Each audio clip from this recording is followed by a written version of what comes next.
Ever find yourself just staring at a task, knowing you should be doing it, but you just can't? Well, today, we're going to dive into how to break that super frustrating cycle. We're going to turn that procrastination into powerful, consistent action, one practical step at a time. And that right there, that's the big idea we're digging into today. It's not about waiting around for some magical lightning bolt of motivation to strike. Nope. It's all about learning the skill of starting before you feel ready. Because guess what? Action itself is what creates the very motivation you've been waiting for. So, how do we actually do that? Here's our game plan. First up, we're going to uncover what the real problem with procrastination is.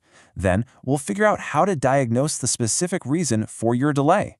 From there, we'll get into the good stuff, making it easy to start, building a system to stay focused, and finally, creating that lasting momentum. Okay, let's get one thing straight right off the bat. Procrastination doesn't mean you're lazy. It's actually a natural response to friction. You know, those emotional or just practical barriers that get between you and a task. So the goal here isn't to beat ourselves up, but to figure out what that friction is and then systematically get rid of it. This slide really nails the huge mindset shift we need to make. We always think the solution is to just push harder or have more discipline. But honestly, that's like trying to push a car with a parking brake on. The smarter way? It's to just release the brake, reduce that resistance, so that getting started actually becomes the easiest thing to do. So if the solution is to reduce all this friction, we've got to find it first, right? This means we need to play detective and diagnose the real source of our delay. You just can't solve a problem until you really understand it. And this part, this diagnostic phase, is absolutely critical. So take a second, and I mean really think about this. That one task you keep putting off. What's the actual feeling behind avoiding it? Is it anxiety? Are you just totally confused? Or is it just plain boring? Getting real with yourself right here is the key that's going to unlock the right solution. So usually, that feeling you just identified boils down to one of these 4 culprits. It could be fear, being afraid your report won't be good enough. Or overwhelm, where a project like clean the entire garage just feels impossibly huge. Then there's boredom, when you have to do something tedious like data entry. And finally, uncertainty, where you honestly just don't know what the first step is. You've got to name your enemy to defeat it. Which one is it for you? All right, once you've figured out why you're stuck, it's time to make the what to do part incredibly easy. This next set of strategies is all about lowering that barrier to action, making that very first step so small, so tiny, that it feels almost ridiculous not to do it. I mean, look at this. This illustrates the idea perfectly. The goal, write a research paper, is terrifying. It creates a ton of friction. But the first step, open a new document? Anyone can do that. You're not committing to writing the whole paper, you're just clicking a single button. See how that shrinks the task from a monster into something you can actually handle? And this brings us to one of the most powerful, seriously, one of the best anti-procrastination tools there is, the 2-minute rule. The idea couldn't be simpler. Any task you're avoiding can be shrunk down into a version that takes less than 2 minutes to do. Here's exactly how you put it into practice. Read more becomes read just 1 page. Go for a run becomes just put on your running shoes. The goal isn't to finish the whole task. The goal is to master the art of just starting. Because once you're in motion, momentum often takes care of the rest. Okay, here's another power move for your day. Figure out the hardest, most dreaded task on your list and just tackle it first thing. Why does this work so well? Because once that big, ugly thing is done, everything else on your list feels like a piece of cake in comparison.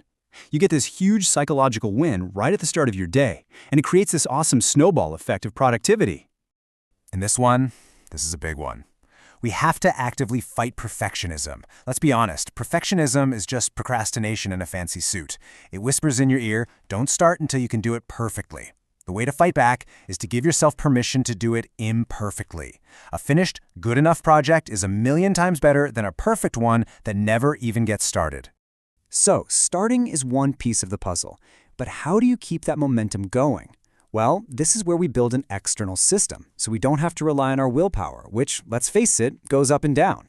It's all about designing an environment that makes focusing the easy default option. This chart lays out 3 absolute game changers.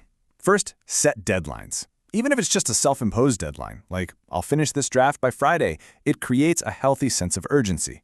Second, remove distractions. This is non-negotiable. Put your phone in another room, use a website blocker, make your work the most interesting thing available. And third, plan the night before. Just taking 5 minutes to write down your top priorities for tomorrow kills that morning indecision that totally drains your momentum. And finally, let's talk about how we turn these individual actions into a consistent, long-term habit. This is the part where we make getting things done our new normal, our new default behavior. You know, this is the part almost everyone skips, but it's so important for building habits. When you finish a task, especially one you were dreading, give yourself a small immediate reward. Maybe it's a cup of your favorite coffee, a quick walk outside, 5 minutes of guilt-free social media. You are actively training your brain to connect doing the thing with a positive feeling. This slide just lays it all out, doesn't it? Motivation is an emotion. It's unreliable. It comes and goes. Discipline, on the other hand, is a system. It's about taking action whether you feel like it or not, because you rely on the structures you've built. We want to build a system of discipline, so we don't have to just sit around waiting for motivation to show up. And really, this quote just says it all.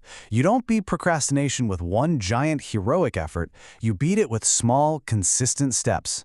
When you just show up every day, even in a small way, you build this incredible habit of progress that eventually just crowds out that old habit of delay.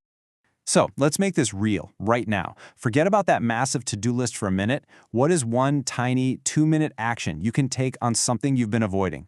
Don't just think about it, pick one, and go do it the second this explainer ends. That's it. That's how you start.